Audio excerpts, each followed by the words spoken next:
7 ذوالحج یہ دن ہمیں اس ہستی کی یاد دلاتا ہے جنہوں نے علم، حلم اور عبادت سے دلوں کو روشن کیا۔ امام محمد باقر، وہ شخصیت جن کے نام میں ہی ایک پیغام چھپا ہے۔ حضرت امام محمد باقر 5ویں امام ہیں۔ آپ امام زین العابدین کے فرزند اور امام جعفر صادق کے والد تھے۔ باقر یعنی علم کے خزانے کھولنے والے۔ آپ ایسے دور میں تشریف لائے جب امت اختلافات، سیاسی اضطراب اور فکری آزمائشوں سے گزر رہی تھی، مگر آپ نے شور کا جواب شور سے نہیں دیا بلکہ علم سے دیا۔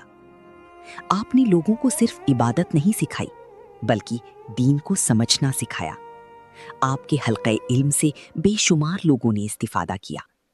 آپ کی گفتگو میں نرمی، کردار میں وقار اور زندگی میں تقویٰ نمایاں تھا۔ کہا جاتا ہے کہ جو آپ کے پاس آتا وہ صرف علم لے کر نہیں جاتا تھا بلکہ دل کا سکون بھی ساتھ لے جاتا تھا۔ امام باقر کی زندگی ہمیں یاد دلاتی ہے کہ اصل طاقت آواز بلند کرنے میں نہیں بلکہ کردار اور علم کی روشنی پھیلانے میں ہے۔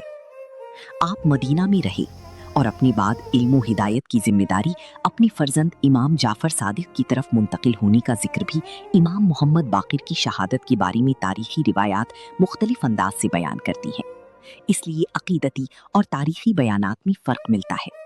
شیعہ روایات کے مطابق امام محمد باقر کی شہادت زہر کے ذریعے ہوئی۔ بعض روایات میں اس کی نسبت اس وقت کی اموی حکومت کی طرف کی جاتی ہے، لیکن تاریخی تفصیلات اور ذمہ داری کے تعین میں تمام مصادر ایک جیسی نہیں ہیں۔ تاریخی طور پر یہ بات معروف ہے کہ آپ نے اپنی زندگی علم، تعلیم، عبادت اور دینی رہنمائی میں گزاری اور آپ کا وصال، شہادت مدینہ میں ہوا۔ آپ کی تدفین جنت البقیع میں ہوئی، روایات میں آتا ہے۔ اور پھر ایک وقت آیا جب یہ روشن چراغ دنیا سے رخصت ہوا، مگر علم، صبر اور اخلاق کی وہ روشنی آج بھی دلوں میں زندہ ہے۔